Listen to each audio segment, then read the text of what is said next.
Les hommes cherchent quelquefois à se faire remarquer par des raffinements frivoles et inutiles. Ainsi, des poètes qui composent des ouvrages entiers de vers commençant par la même lettre. C'est d'une science de ce genre dont fit preuve celui qui s'amusa à compter en combien de façons pouvaient se ranger les lettres de l'alphabet, et il aboutit à ce nombre incroyable que l'on trouve dans Plutarque.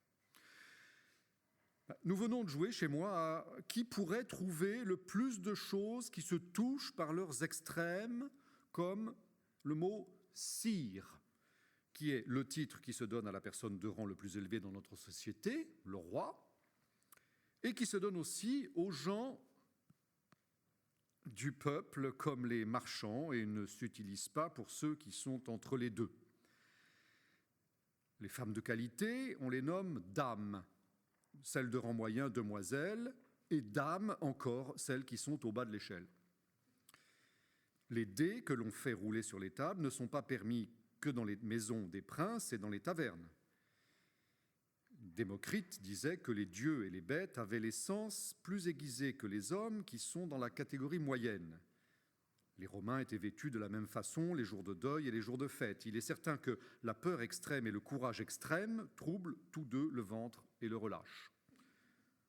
L'impuissance, due à la froideur et au dégoût pour les ébats amoureux, est aussi bien causée par un désir trop violent et une ardeur démesurée. L'extrême froid et l'extrême chaleur cuisent et rôtissent de même. Aristote dit que le froid et les rigueurs de l'hiver font fondre et couler les lingots de plomb aussi bien que la violente chaleur.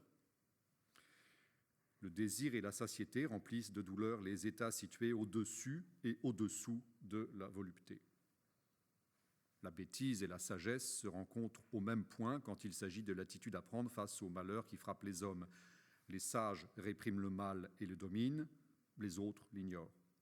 Ces derniers sont en quelque sorte en deçà des événements fâcheux, les autres au-delà, et après les avoir bien soupesés et appréciés, les avoir mesurés et jugés tels qu'ils sont, sautent par-dessus grâce à leur courage.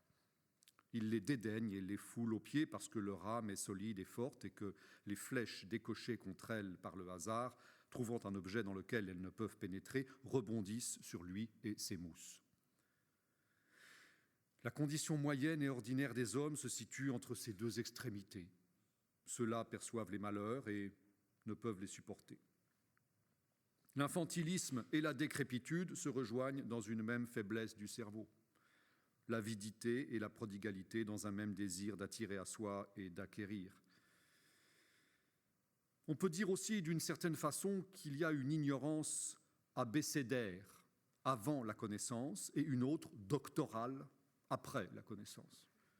Et c'est la connaissance elle-même qui engendre cette dernière, du même mouvement par lequel elle défait et détruit la première.